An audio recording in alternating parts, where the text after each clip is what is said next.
तो guys Brock Lesnar के fans के लिए काफ़ी ज़्यादा बड़ी अपडेट निकल के आ रही है और इस अपडेट को सुनने के बाद ब्रॉक लेसनर के फैंस जो हैं वो शॉक भी हो सकते हैं और लगे हुए उनके ऊपर एलिगेशंस के साथ साथ मिस्टर मैकमैन के एलिगेशन की भी रिपोर्ट निकल के आ चुकी है और क्या ये फेक है या फिर सही, इसके बारे में भी बात करेंगे। So hello guys, welcome back to the channel talk of WWE। तो गाइस सबसे पहले मैं आपको बता दूं कि ब्रॉक लेसनर जो कि WWE के अंदर बहुत टाइम से हमें दिखाई नहीं दे रहे हैं। कहा जा रहा था कि उनके ऊपर कोई केस चल रहा था जिस वजह से ब्रॉक लेसनर को WWE से दूर रखा गया। यहाँ तक WWE वालों ने अपने गेम्स वगैरह में और अपनी काफ़ी ज़्यादा चीज़ों में ब्रॉक लेसनर का नाम हटा दिया था। ब्रॉक लेसनर के काफ़ी ज़्यादा लिस्टों में से नाम हटा दिया गया था और जिस वजह से ये कहा जा रहा था कि अब ब्रॉक लेसनर हमें WWE के अंदर देखने को नहीं मिलने वाले। वहीं पे काफ़ी ज़्यादा ये भी चीज़ काफ़ी ज़्यादा लोग ये भी कह रहे थे कि अब वाकई में कंफर्म ये चीज़ हो चुकी है कि ब्रॉक लेसनर अब हमें WWE के अंदर देखने को नहीं मिलेंगे। लेकिन गाइस अभी की अपडेट निकल के जो आई है उसके बाद से तो बातें कुछ और ही बनने लगी हैं,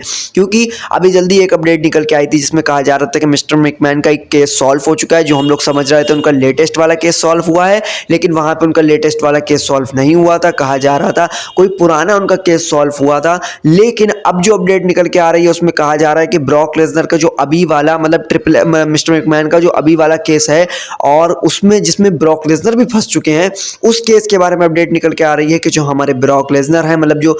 मिस्टर मैकमैन है उनके ऊपर जो केस लगे हुए थे वो केस जो एलिगेशन लगे हुए थे वो एलिगेशन बिल्कुल सही साबित नहीं हो पाए हैं। उनका कोई भी प्रूफ नहीं है लोगों के पास और इसीलिए कहा जा रहा है कि इस केस को ऑफ कर दिया गया है। ट्रिपल एच मिस्टर मैकमैन के ऊपर सारे जितने भी जो एलिगेशन लगे हुए थे वो हटा दिए गए हैं और अब बिल्कुल मिस्टर मैकमैन फ्री हैं। तो ये बात कही जा रही है और जाहिर सी बात है इससे लोगों को ये भी लगने लगा है कि मिस्टर मैकमैन जब फ्री हो गए हैं तो भाई ब्रॉक लेसनर भी बिल्कुल फ्री हो चुके हैं, क्योंकि इस केस का मेन मुद्दा मिस्टर मैकमैन बताए जाते हैं और जब भाई वही बंदा फ्री हो चुका है तो जाहिर सी बात है ब्रॉक लेसनर भी फ्री हो गए होंगे। तो मैं आपको बता दूं बहुत टाइम पहले ट्रिपल एच से एक इंटरव्यू में पूछा गया था कि ब्रॉक लेसनर क्यों नहीं आ रहे हैं, तो ट्रिपल एच ने यह बात कही थी कि ब्रॉक लेसनर अपनी मर्जी से WWE के अंदर आते हैं और हो सकता है अब ब्रॉक लेसनर के ऊपर एलिगेशन हट चुके हैं तो कहीं ना कहीं ब्रॉक लेसनर अब भी हमें WWE के अंदर देखने को ना मिले कुछ टाइम तक, क्योंकि ब्रॉक लेसनर भाई वाकई में अपनी मर्जी से WWE के अंदर काम करते होंगे हो सकता है,